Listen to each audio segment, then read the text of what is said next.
जय आनंद अमृत अजय अव्यय आदि अनादि अतुल अभिराम। जय अशोक अगहर अखिलेश्वर योगी मुनि मानस विश्राम। जय कलिमल मर्दन करुणामय कौशलपति गुण रूप निधान। जय माधव मधुसूदन मोहन मुरलीधर मृदु हृदय महान। जय गोविंद गोपिका वल्लभ गौपति गौसेवक गोपाल। जय गरुड़ ध्वज विष्णु चतुर्भुज श्री लक्ष्मीपति वक्ष विशाल। जय भय भयदायक भवसागर तारक भक्त भक्त श्रीमान। जय मुकुंद मनमथ मनमथ मुररिपु मंजुल बपु मंगल खान। जय पुरुषोत्तम प्रकृति रमन प्रभु पावन पावन परमानंद। जय फनी फन फन नृत्य करन फनी भूषण फनी सैया सुख कंद। जय रघुनाथ रमापति रघुवर रावनारी राघव श्री राम। जय कंसारी कमल दल लोचन केशनी सूदन केशनी ललाम। जय राधा माधव रस रस निधि रस स्वाद संगल। जय नटवर नागर नंद नंदन नौ नौ नृत्यानंदनी मगन। जय शंकर शिव आशुतोष हर महादेव सब मंगल भूप। जय संहारक रुद्र भयानक मुंड मालधारी तम रूप। जय मृदु गंगाधर गौरी पति गणपति पिता सर्वरिपु काम। जय भुजुंग भूषण शशि शेखर नीलकंठ भव शोभाधाम। जय काली लक्ष्मी सरस्वती राधा सीता श्री ईशानी। जय दुर्गा तारा परमेश्वरी विद्या प्रज्ञा परमेशानी। जय आदित्य भुवन भास्कर गृणीतम हर पात कहर कीर्तिमान। जय विघ्नेश विधिनाशक गणेश सिद्धिदायक भगवान। जय प्रकाशमय अग्नि इंद्र नर नारायण पर आत्मा राम। जय सर्वेश सर्वगुण निधि विधि सर्वातीत सर्वमय श्याम। लीला गुण रस तत्व प्रकाशक प्रभु के मंगल नाम अनंत। जयति जयति जय नाम नित्य नौ मधुर नित्य निर्गुण गुणवंत।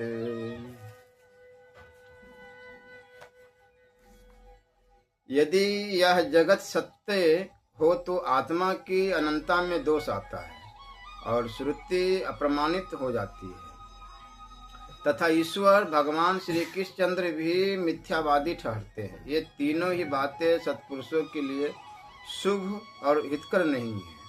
परमार्थ तत्व के जानने वाले भगवान श्री कृष्णचंद्र ने यह निश्चित किया है कि न तो मैं ही भूतों में स्थित हूँ और न वही मुझ में स्थित है।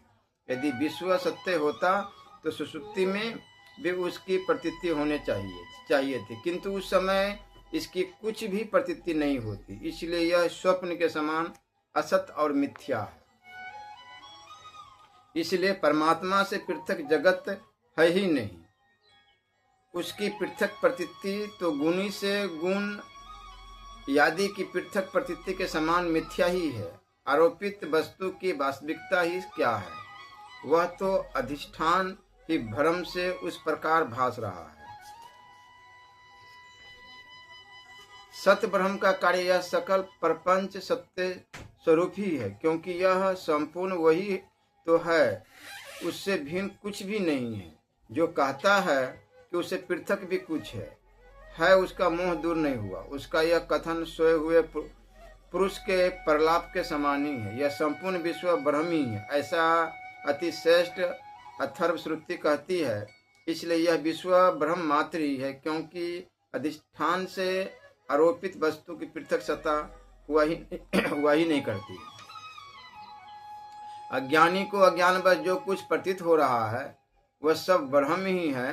जिस प्रकार भ्रम से प्रतीत हुई चांदी वस्तु सिपी है, इदह जगत, यह जगत है, इसमें इदम यह रूप से सदा ब्रह्म ही कहा जाता है। ब्रह्म में आरोपित जगत तो नाम मात्र ही है। इसलिए परब्रह्म सत, अद्वितीय, शुद्ध, विज्ञान घन, निर्मल, शांत आदि अंतर्हित अक्रिय और सदैव आनंद स्वरूप है। यह समस्त मायिक भेदों से रहित है, नित्य सुख स्वरूप, कला रहित और परमानंदिक के अविषय है तथा वह कोई अरूप, अव्यक्त, अनाम और अक्षय तेज है जो स्वयं ही प्रकाशित हो रहा है। बुद्ध जन उस परम तत्व को ज्ञाता, ज्ञान और ज्ञेय, इस त्रिपुटी से रहित अनंत निर्विकल्प केवल और अखंड चेतन मात्र जानते हैं। वह ब्रह्म त्याग अथवा ग्रहण के आए हुए मन वाणी का अभिषय, अप्रमेय आदि अंतर रहित, परिपूर्ण तथा महान तेजोमय है।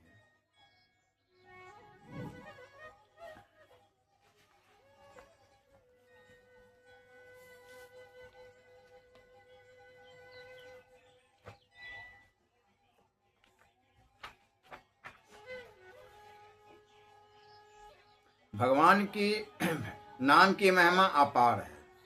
उसका वर्णन जितना भी किया जाए थोड़ा ही है। पूरा वर्णन तो कोई कर ही नहीं सकता। श्री तुलसीदास जी ने तो यहाँ तक कह दिया, कहाँ कहाँ लगी नाम बराई, रामू न सके नाम गुण गाई।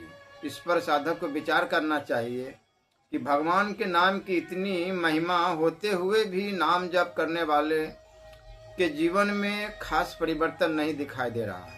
दुर्गुण और दुराचारों का सर्वथा नाश होकर पूरा सुधार नहीं हो रहा है। इसका क्या कारण है? विचार करने पर समझ में आ सकता है कि नाम जप की महिमा पर श्रद्धा विश्वास की कमी है। यदि उसकी महिमा पर श्रद्धा विश्वास हो तो जप करते समय संसारिक अनुकूल प्रतिकूल परिस्थितियों, घटनाओं और पदार्थों का चिंतन, स्मरण और संकल्प नाम जप में विघ्न उपस्थित नहीं कर सकते तथा भगवान के नाम स्मरण, चिंतन और जप में जो प्रेम की, उत्साह की और रस की कमी है, वह भी भगवान के नाम की महिमा पर पूर्ण श्रद्धा विश्वास हो जाने के बाद नहीं रह सकती तथा भगवान में प्रेम, उत्साह और रस की वृद्धि होने पर हर एक कार्य करते हुए भी भगवान के नाम का और उसके भाव का स्मरण अपने आप बिना किसी परिश्रम के निरंतर चल सकता है। जैसे कि श्रद्धा और प्रेम की कमी के कारण खास नाम जप करने के समय दूसरे व्यर्थ संकल्प होते हैं, अर्थात संसार का स्मरण चिंतन होता रहता है। वह भगवान में श्रद्धा प्रेम हो जाने से मिट सकता है। साधक को विचार करना चाहिए कि जिस समय जो काम करना नहीं है, जिसके करने का न तो वह समय है और न उसके करने की आवश्यकता ही है, उस समय उसका स्मरण चिंतन करने में अपने मनुष्य जीवन का अमूल्य समय बर्बाद करना कितनी बड़ी भूल है। उसमें भी भगवान की कृपा से उनके नाम जप स्मरण के निमित्त खास तौर पर जो एकांत का समय निकाला गया है, उस समय भी यदि भगवान के नाम जप और स्मरण में मन न लगाकर संसारिक चिंतन में ही लगा रहे, व्यर्थ संकल्पों का अभाव होकर प्रेम पूर्वक भगवान के नाम का जप स्मरण निश्चिंत भाव से स्वाभाविक न हो, तो भगवान के नाम की और उनके स्वभाव तथा स्वरूप की महिमा जो कुछ साधक ने सुनी और शास्त्रों में पढ़ी है तथा स्वयं जिसका वह वर्णन करता है, उस पर साधक ने विश्वास कहाँ किया है। वह सोचकर नाम स्मरण में श्रद्धा, उत्साह और प्रेम की उत्तरोत्तर वृद्धि होनी चाहिए। भगवान के नाम का महत्व समझने वाला मनुष्य उसका प्रयोग संसारिक वस्तुओं की प्राप्ति, रक्षा या वृद्धि के लिए नहीं कर सकता, क्योंकि कोई भी समझदार मनुष्य कौड़ियों के बदले में रत्न खर्च नहीं करता।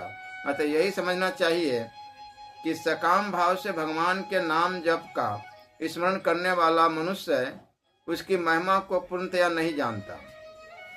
इस कारण उसके जीवन में जो परिवर्तन होना चाहिए वो नहीं हो रहा है। भगवत नाम की महिमा श्रद्धा विश्वास होने पर उसमें प्रेम होना निश्चित है। प्रेम होने के बाद उसका स्मरण स्वाभाविक न हो यह संभव नहीं है तथा श्रद्धा विश्वास पूर्वक प्रेम से नाम का और उसके भाव का स्मरण चिंतन होने पर साधक को भगवान की प्राप्ति सुगमता से हो सकती है, इसमें कोई संदेह नहीं है। अतः साधक को नाम महिमा में अविचल विश्वास करना चाहिए। भगवान के नाम और स्वभाव की महिमा पर श्रद्धा विश्वास होने पर साधक की इंद्रियां, मन, बुद्धि आदि का व्यवहार राग द्वेष रहित हो जाता है। फिर विश्राम काल में और कार्य करते समय भगवान के नाम का अर्थ सहित स्मरण स्वाभाविक होने लगता है। परंतु जब तक मनुष्य संसारिक सुखों में फंसा रहता है तब तक उसका विश्वास भगवान के नाम स्मरण में नहीं होकर संसार में ही बिखरा रहता है। इस कारण वह अटल शांति को प्राप्त नहीं कर सकता।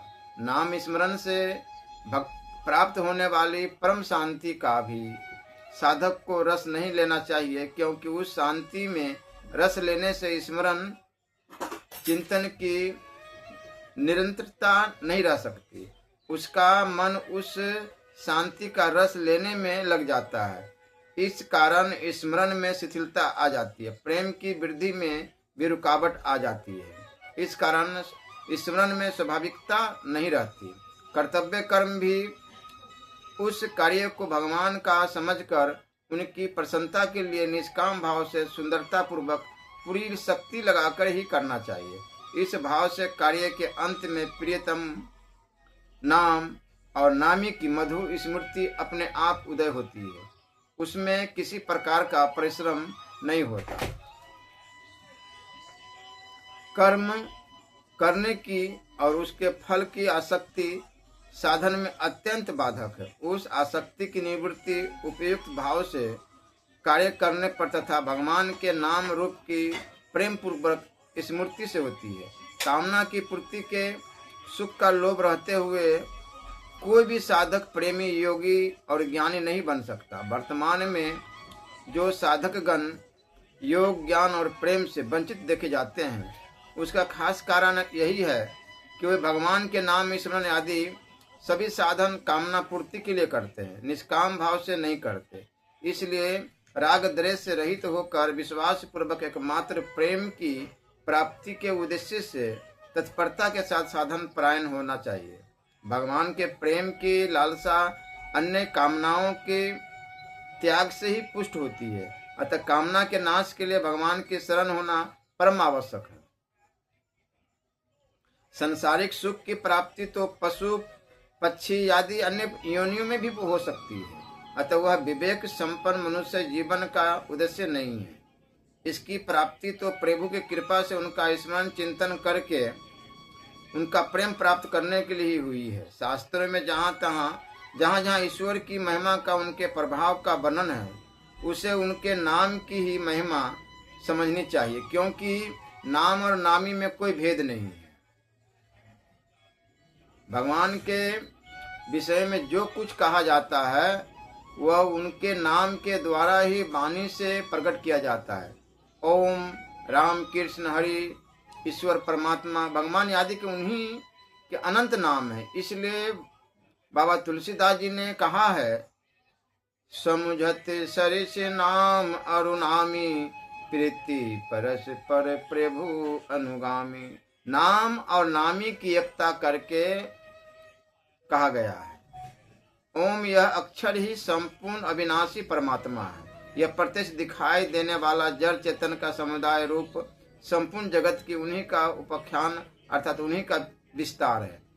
जो स्थूल और सूक्ष्म जगत पहले उत्पन्न होकर उनमें विलीन हो चुका है, जो इस समय वर्तमान में दिखाई देता है तथा जो भविष्य में होने वाला है, वह सब का सब ओंकार ही है, अर्थात परब्रह्म परमात्मा ही है।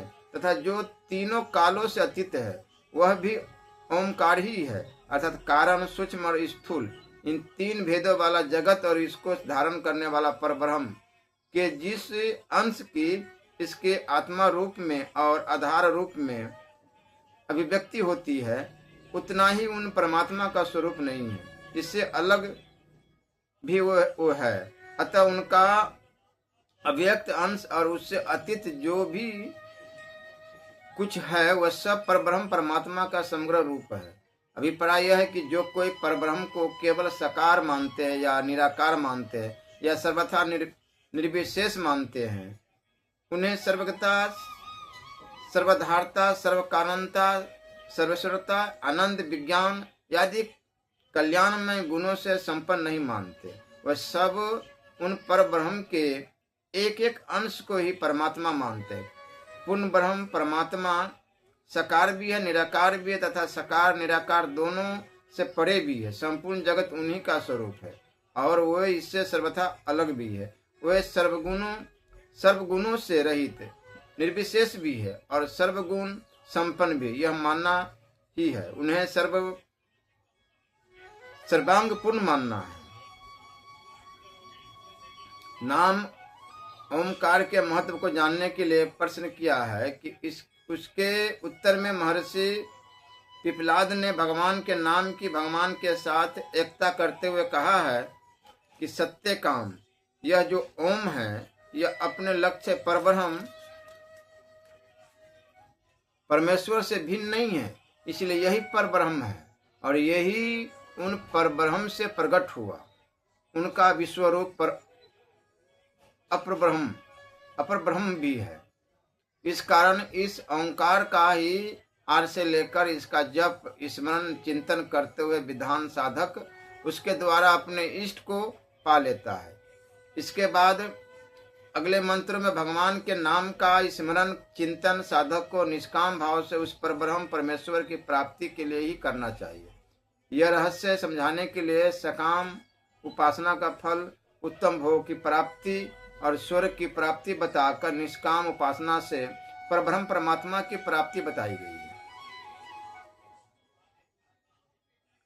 कठोपनिषद में यमराज ने भी भगवान के नाम की महिमा का वर्णन करते हुए कहा है।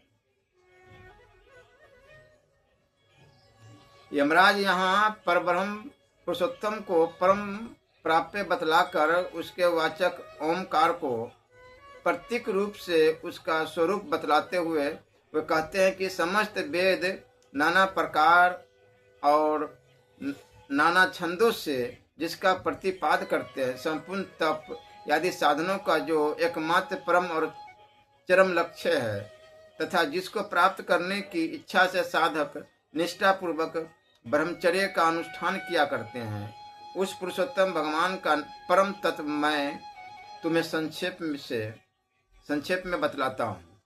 वह है ओम। यह एक अक्षर, यह अविनाशी प्रणव ओमकार का ही तो ब्रह्म परमात्मा का निर्विशेष स्वरूप है और यही सगुण स्वरूप है, अर्थात सगुण ब्रह्म और पर ब्रह्म दोनों का ही नाम ओमकार है। अतः इस तत्व को समझकर साधक इसके द्वारा किसी भी अपने अभिष्ट रूप को प्राप्त कर सकता है। यह ओमकार ही परब्रह्म परमात्मा की प्राप्ति के लिए सब प्रकार के आलंबनों से सबसे श्रेष्ठ आलंबन है और यही चरम आलंबन है। इससे परे और कोई आलंबन नहीं है, अर्थात परमात्मा के श्रेष्ठ नाम की शरण हो जाना ही उनकी प्राप्ति का सर्वोत्तम एवं अमोघ साधन है। इस रहस्य को समझकर जो साधक श्रद्धा और प्रेम पूर्वक इस पर निर्भर हो जाता है वह निस्संदेह परमात्मा की प्राप्ति का लाभ उठा लेता है।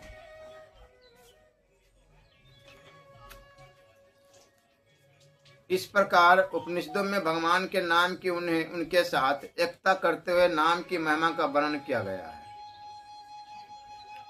श्रीमद् भागवत गीता में श्री भगवान ने नाम जप को सर्वश्रेष्ठ बताते हुए कहा है कि अर्थात सब यज्ञों में जप यज्ञ मैं हूँ तथा नाम की नामी के साथ एकता करते हुए उसके उच्चारण का और अपने स्मरण का महत्व इस प्रकार दिखाया। जो पुरुष ओम इस एक अक्षर रूप ब्रह्म को उच्चारण करता हुआ और उसके अर्थ स्वरूप मेरा चिंतन करता हुआ शरीर को त्याग कर जाता है, वह पुरुष परम गति को प्राप्त होता है। हे अर्जुन, जो पुरुष मुझ में अनन्य चित्त से इष्ट हुआ सदा ही निरंतर मुझे स्मरण करता है, उस निरंतर मुझ में युक्त हुए योगी के लिए मैं सुलभ हूँ, अर्थात सहज ही प्राप्त हो जाता हूँ। नाम की महिमा का वर्णन करते हुए गीता में आगे भी कहा गया है ओम तत्सत, यह 3 प्रकार का सच्चिदानंद घन पर ब्रह्म का नाम कहा गया है। उसी से सृष्टि के आदि काल में ब्राह्मण, वेद तथा यज्ञादिक रचे गए हैं। इसलिए वेद का कथन करने वाले श्रेष्ठ पुरुषों की शास्त्र विधि से नियत की हुई यज्ञ, दान और तप रूप क्रियाएं सदा ओम इस परमात्मा के नाम का उच्चारण करके ही आरंभ होती है।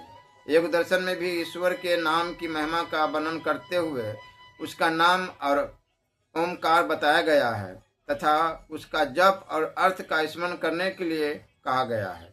फिर उसका फल बताया गया है।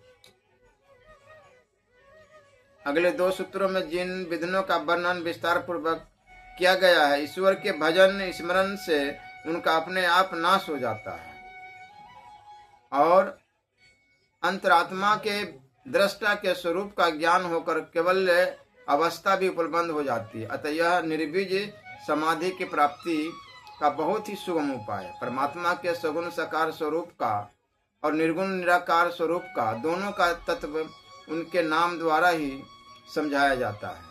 अतः नाम की महिमा अपार है। साधक नाम का अर्थ से लेकर प्रेम पूर्वक भगवान का स्मरण चिंतन करते हुए उनमें तन्मय हो सकता है। अतः नाम और नामी में कोई भेद नहीं। नाम जप और स्मरण तथा स्वरूप के चिंतन से अंतकरण शुद्ध होकर जब मनुष्य का सर्वत्र संभाव हो जाता है, फिर वह किसी का भी बुरा नहीं चाहता तथा उसके द्वारा किसी का भी अहित नहीं होता। जो किसी का बुरा नहीं चाहता वह अपने से अधिक सुखियों को देखकर प्रसन्न होता है। उसके मन में ईर्ष्या या द्वेष का भाव नहीं होता और दुखियों को देखकर स्वाभाविक करुणा उत्पन्न होती है। किसी प्रकार के गुण का अभिमान नहीं होता। इस प्रकार नाम की महिमा अपार है। उसके विषय में जितना कहा जाए कम ही है। साधक को चाहिए कि अपनी कमजोरी को और दोषों को देखकर निराश न हो।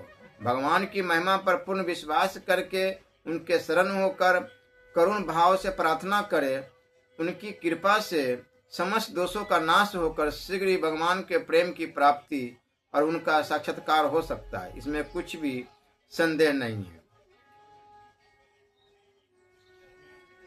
इसलिए कठोपनिषद में यमराज ने नचिकेता को उपदेश देते समय स्वयं भगवान से इस प्रकार प्रार्थना की है कि यमराज कहते हैं, परमात्मन, आप हमें वह सामर्थ्य दीजिए जिससे हम निष्काम भाव से यज्ञादि शुभ कर्म करने की विधि को भली भांति जान सके और आपके आज्ञा पालनार्थ उनका अनुष्ठान करके आपकी प्रसन्नता प्राप्त कर सके तथा जो संसार समुद्र से पार होने की इच्छा वाले विरक्त पुरुषों के लिए निर्भय पद है, उस परम अविनाशी आप पर ब्रह्म पुरुषोत्तम भगवान को भी जानने और प्राप्त करने के योग्य बन जाए।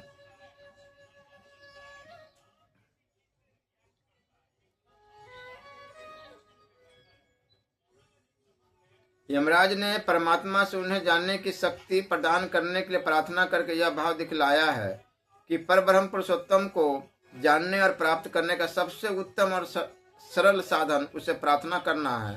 साधक को संसारिक सुख के लिए भगवान से प्रार्थना नहीं करनी चाहिए। भगवान से प्रार्थना तो एकमात्र उनका अनन्य प्रेम पाने के लिए, उनका दर्शन पाने के लिए और साधन की कमियों को मिटाने के लिए ही करनी चाहिए। जब तक मनुष्य में अपनी शक्ति का अभिमान रहता है तब तक शरणागति के भाव से आंतरिक प्रार्थना नहीं होती।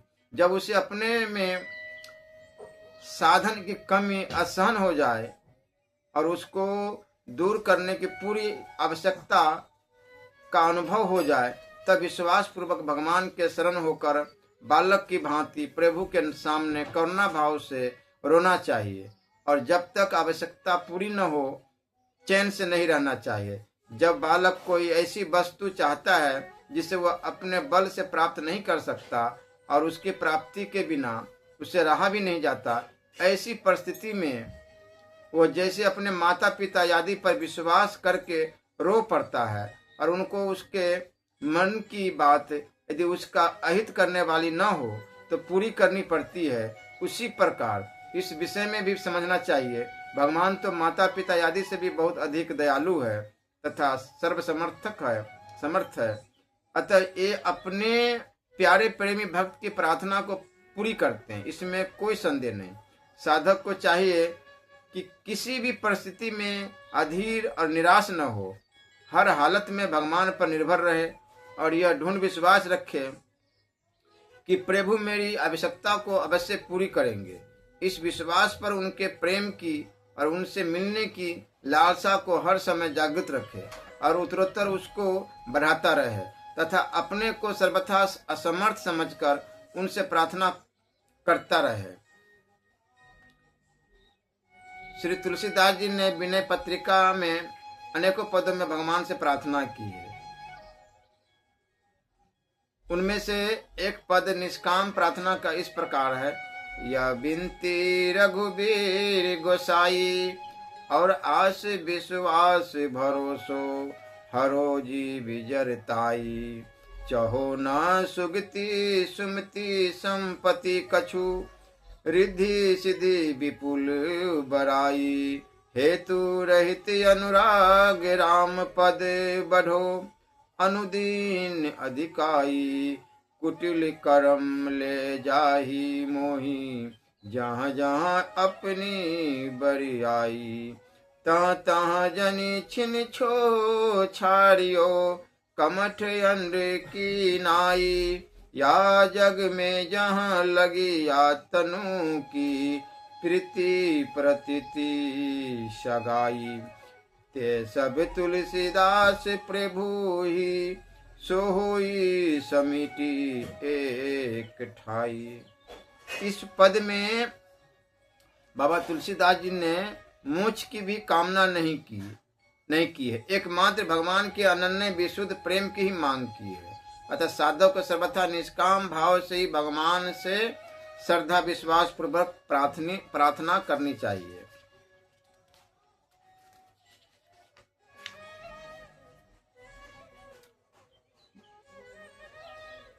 भक्त प्रहलाद भगवान का पूरा निष्काम भक्त था।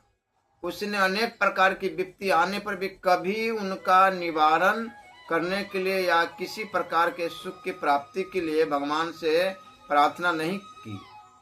उन सब घटनाओं में निमित्त बनने वाले व्यक्तियों को भी बुरा नहीं माना तथा उनसे द्वेष नहीं किया। किसी प्रकार भी उनसे बदला लेने की इच्छा प्रहलाद जी के मन में उत्पन्न नहीं हुई। विरोधी आचार व्यवहार करने वालों पर कभी क्रोध नहीं आया, तो यह भाव भी नहीं आया कि ये लोग मेरे साथ बुराई कर रहे हैं। वह तो हर एक घटना में प्रभु की कृपा का ही दर्शन करता रहा। गुरु पुत्रों ने उसे मारने के लिए कृत्या उत्पन्न की। वह भक्त प्रहलाद जी को न मार सकी, तब उसने उन गुरु पुत्रों को मार दिया। उस पर भी प्रहलाद ने भगवान से उनको जिला देने के लिए ही प्रार्थना की। प्रहलाद जी कहने लगे कि हे सर्वव्यापी विश्वरूप विश्वद्रष्टा जनार्दन, इन ब्राह्मणों की इस मंत्राग्नि रूप दुस्सहन दुख से रक्षा करो।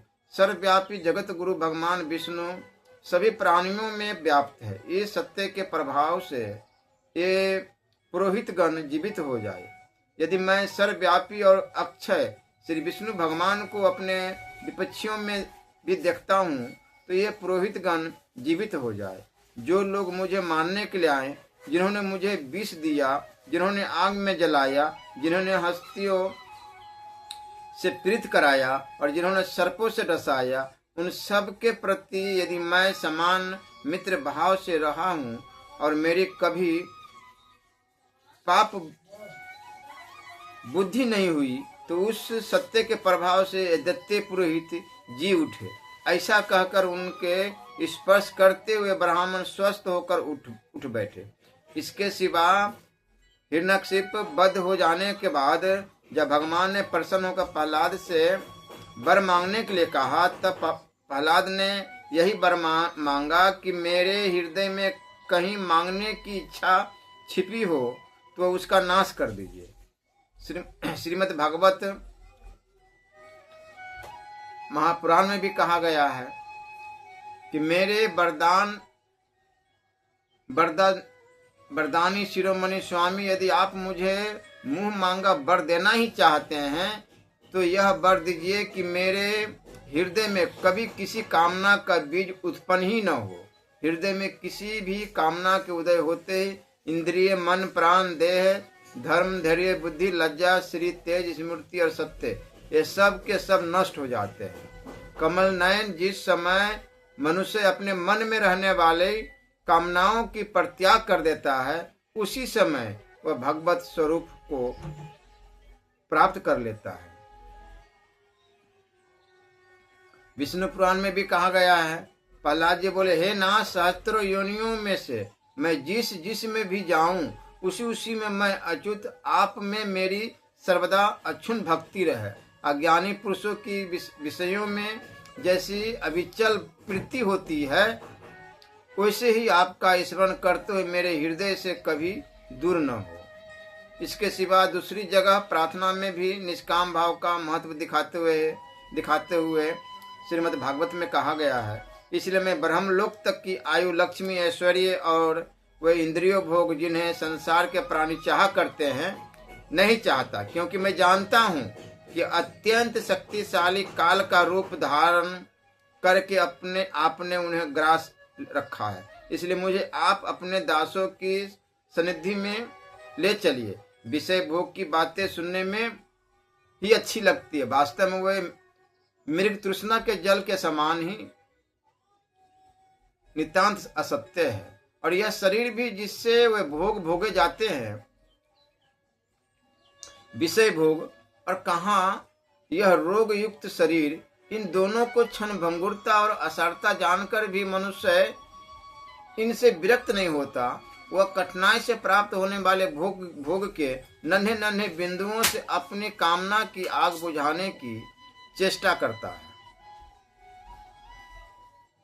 तथा यह भी कहा गया है कि साधारण जीव जो मोहवश आपकी भक्ति न करके विषयों में आसक्त हो रहे हैं, उनके मोह का नाश करके उनको अपना भक्त बना लीजिए। इस प्रकार यह प्राणी अपने कर्मों के बंधन में पड़कर इस संसार रूप बैतरणी नदी में गिरा हुआ है। जन्म से जन्म और दोनों के द्वारा कर्म भोग करते करते यह भयभीत हो गया है। यह अपना है या यह पराया है, इस प्रकार के भेदभाव से युक्त होकर किसी से मित्रता करता है तो किसी से शत्रुता। आप इस मूढ़ प्राणी मात्र की यह दुर्दशा देखकर करुणा से द्रवित हो जाइए।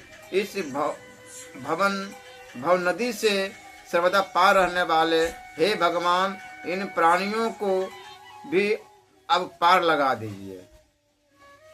तथा दैत्य बालकों को उपदेश देते हुए भी प्रहलाद जी ने अंत में, हे दैत्यों, मैं आग्रह पूर्वक कहता हूँ, तुम इस असार संसार के विषयों में कभी संतुष्ट मत होना।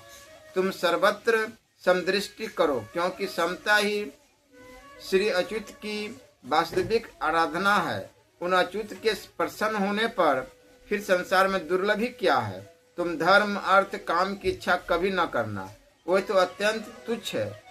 उस ब्रह्म रूप महावृक्ष का आश्रय लेने पर तो तुम निस्संदेह मोक्ष रूप महाफल प्राप्त कर लोगे। अतः प्रहलाद के चरित्र पर ध्यान देकर साधक को सांसारिक दुख की निवृत्ति के लिए और सुख की प्राप्ति के लिए प्रार्थना न करके उनके दर्शन और प्रेम की प्राप्ति के लिए तथा साधन विषयक कमजोरी को मिटाने के लिए ही श्रद्धा विश्वास पूर्वक प्रार्थना करनी चाहिए।